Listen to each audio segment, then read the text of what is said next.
All right, ladies and gentlemen, we have some more breaking news in the Mike Cox federal indictment for drug dealing, bid rigging, and all sorts of debauchery. Now, information surfaced from last week's article in the Wayne Week. Shout out to once again Ken Fine for covering this case. The information still stems from October the 3rd trial in which Mike Cox suggested more time for him and his lawyer to review the evidence against them. But also the article states that Mike Cox hopes to continue discussions with the federal government with the hopes of getting a non-trial disposition.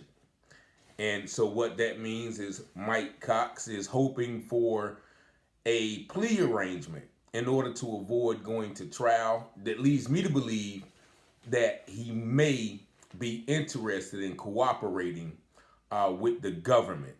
And if anybody knows what cooperation means, basically he may be snitching or, trying to get other people involved to obtain a lighter sentence. Most of the times in federal cases like this, people do disclose the indiscretions of others to obtain a lighter sentence. But more importantly, as the caption states, some other disturbing information emerged about a close family member using a racial slur in reference to one of Mike Cox's quote-unquote informers who was providing Mike Cox and this family member drugs on a regular basis. Now, I'm going to take you back to the federal indictment, the 55-page indictment, which details all the information that the federal government and some of the instances that implicated Mike Cox in his crimes. Now, in this particular instance, Mike Cox was trying to obtain pills from one of the co-conspirators, I'll say, or informants as they say, and the gentleman evidently couldn't get any pills. So this is from page 19 of the federal indictment, and you can go get that federal indictment from many places. But in paragraph 52, it says, on January 7th, 2020, a close relative who lives at Cox residence, close relative in quotation marks, texted as follows. So this close relative texts Mike Cox this sentence. He said, "You think, quote unquote, drug trafficker number one could get me something in the next few days? I've got cash." Now, what she's talking about is pills. And now, 9 days later, on January the 16th, 2020, the close relative texts Cox as follows. Close relative. Not one thing in the mailbox, not even mail. Now, what they're talking about is the drug dealer used to leave the pills in the mailbox for Mike Cox, and then Mike Cox may cash app them or send them the money. I don't quite know how that went. But this close relative states not one thing in the mailbox, not even mail. And the close relative goes on to say, you're going to have to threaten that sorry nigger with the hard R. Now, the indictment has N, asterisk, asterisk, asterisk, asterisk, that's 4 asterisk, and an R at the end. So that is the 6-word nigger. And this close relative continues to say, I am so pissed, right? So, the document in which the indictment continues to be discussed in court. Now, I'm going to show you this, and it is talking about how Cox conspired with the men for both financial gain and drugs he was taking and sharing with a close family member, and Duffy, who is the prosecuting attorney, would later identify the close family member as Cox's wife, Rebekah. Now, just so you know that I'm not making this up. You can see that paragraph right there. And I'm going to hold it up for you for just a second. Would identify, read the last three sentences, as Cox's wife, Rebekah.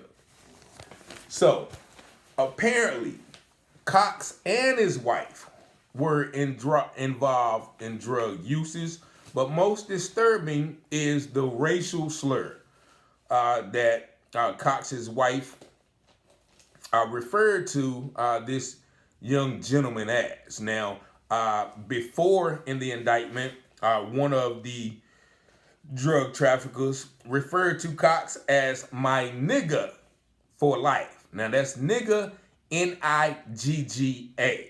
Now, black people use that term as a term of endearment, and certain black people, I'm not one of them, but certain black people who have close white friends who are cool and, you know, who we know are not racist, we allow them to use that word as well. Some people, you know, and I am not one of them, but you can't mistake this use of the word.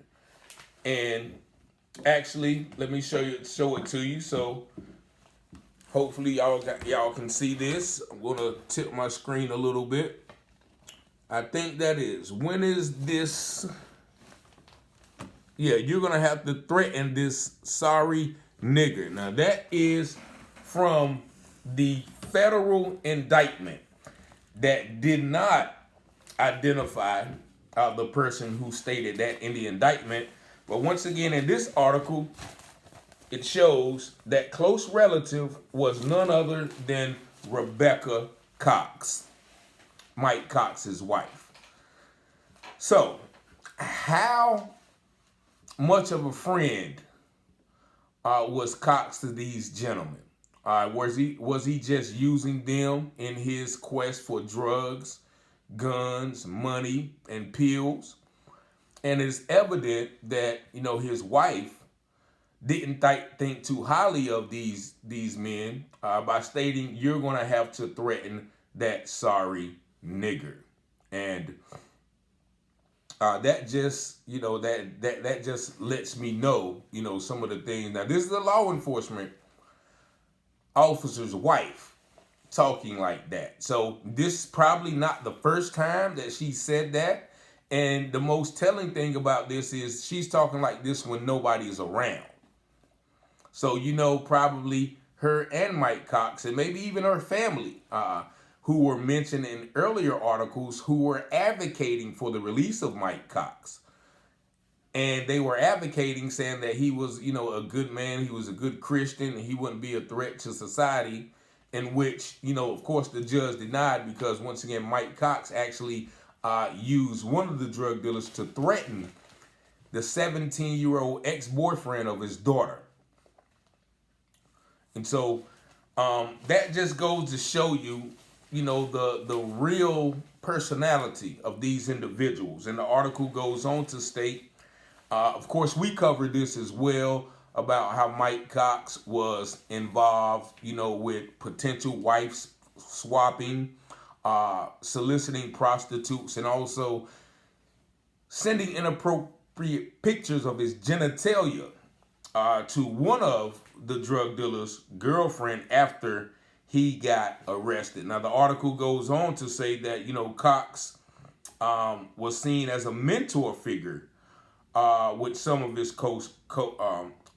co-workers, and he communicated with them about wife swapping. Now, also, he said that he was hanging out with a fellow deputy and was drinking at a nightclub. So who was this fellow deputy that was once again involved in this? Many people in the know suggest and think it was Deputy Charles Schaefer, whose home was also raided, but we have not heard anything about him. Now, also, as the caption states, Cox was also selling guns that were confiscated and not entered in evidence on a website called gunbroker.com.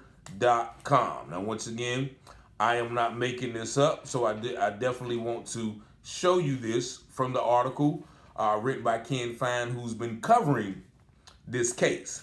So this says that he alleged that some of the guns were never logged as evidence and stated instead sold on gunbroker.com, a website advertised as a marketplace of gun enthusiasts. Now that's the second red mark, and you can see that it was sold. He was selling the guns on gunbroker.com. But also, in addition to that, the article says, and some deputies. Now this is the Duffy. This is the prosecutor, Mr. Duffy, speaking. He says some deputies kept evidence in their personal lockers. Now, he says deputies. That means more than one. That means more than Mike Cox. Definitely means more than two, because if he just said a couple, but he says some deputies, plural, which alludes to what most people feel, that this action was not allowed to continue without a lot of people knowing about these acts. Also, Duffy, he took a shot at Larry Pierce, alleging that he or someone in his leadership circle tipped off Cox that the case that the government was building was about more than alleged bid rigging charges against him and Worth. So evidently, everyone knew this was coming, and they were just concerned about the bid rigging incidents, and they had no idea that the federal government had all of this information listed in the federal indictment. And so this is just, once again, every week there's something coming out about this case. As mentioned in earlier documents, that Cox and his cohorts had hundreds or up to 100 guns stashed away in a bathroom, in a closet, in a shower, where they were just keeping these items for, as the article states, sale, or even to keep for their own personal use. But they also mentioned if he's selling guns, he's definitely taking the drugs and money off of the people he quote unquote arrest and using them for his own devices. And actually, I talked to a friend when I first started covering this case, and this friend tells me back in 2007, I think, that he was accosted by Cox and tried to be thrown or kidnapped into a room where another gentleman was, where he was possessing cocaine, and they didn't succeed, and they took $2,700 off the gentleman, and the gentleman said that he had a letter from the feds and the court saying that to return his money because he didn't have anything to do with the instance. And here it is, 16 years later, this man has still not gotten his money after several attempts to talk with the Wayne County Sheriff Department and retrieve his money. So you can just imagine, and we're talking about 16 years ago. Now this indictment is only going back until about 2012, maybe 2013 or 14. But you can imagine how many people that may have been suffered, unjustly prosecuted, unjustly arrested, unjustly framed by this man Cox. So this is much deeper. And the article also mentions that several other deputies may be called to testify, which means, once again, everybody knew what was going on. So when people say, well, all cops are not bad, if you are a cop that knows these type of things are going on in your department and around your circumference, and then it is your ethical, moral, and also legal duty as an officer of the law to intervene. But as we see here, that no one intervened. Even the Goldsboro Police Department, who was mentioned in the indictment, they said that they refused to work with Cox because they knew of his indiscrepancies and indiscretion. So everybody's to blame. Everybody's to blame. It's almost like if you work at a bank and you know an employee stealing money and they know you knew, you're going to go down on federal charges too. So I'm not quite understanding how, some deputies are allowed to testify without also implicating themselves, either as accessory before, after, or during the fact. But this article was very telling because, first of all, that close family member was mentioned as Rebekah Cox using a racial slur. You're gonna have to threaten that sorry nigger. I'm so pissed. And also, she was involved with drug usage herself, which me, I'm all about the kids. So I'm thinking, okay, where are their kids at? Where are their kids at now? Have their kids been placed in a more safe environment with two, alleged drug addicted parents? Are they with the grandparents now? There's a lot of things that are finna come up, and we're gonna be covering this case. Once again, if I said anything that is not right, my number is 919-587-7782. Call me anytime, day, noon, or night. Also, subscribe to the channel, like the video, share the video, because once again, the national news is not covering. Only person I know that is covering it and going to these trials is my guy Kenneth Fine. Shout out to Ken Fine in the New Old North, or the Old New North. I don't know what it is, Ken. Sorry about that. I always get tongue-tied.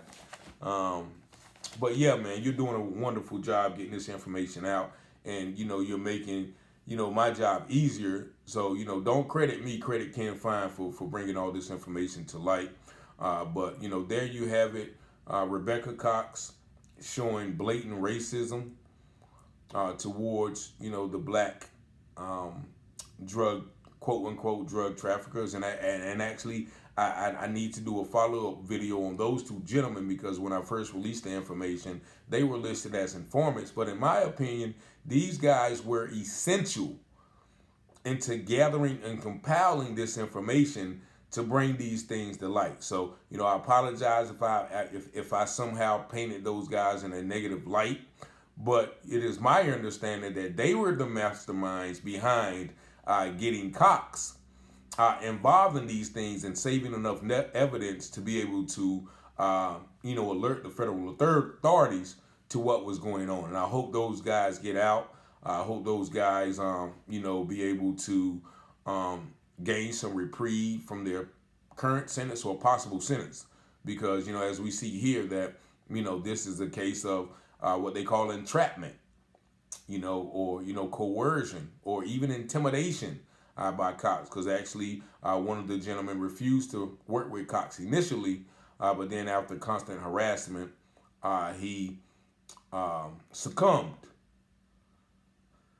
to the solicitation to be involved with this criminal. So there you have it. Rebekah Cox is definitely shown signs of racist behavior, if not outright blatant racist nature, as well as Mike Cox selling guns on gunbroker.com, in which those guns can never be traced. So there you have it. I'm going to continue on following this case. Hopefully I'll be able to attend some of the trial in the new year, but there's a lot from what I'm understanding is going to come out, and this is not just concerning Mike Cox and Chris Worth and Charles Schaefer, but there's going to be a whole lot of dominoes to fall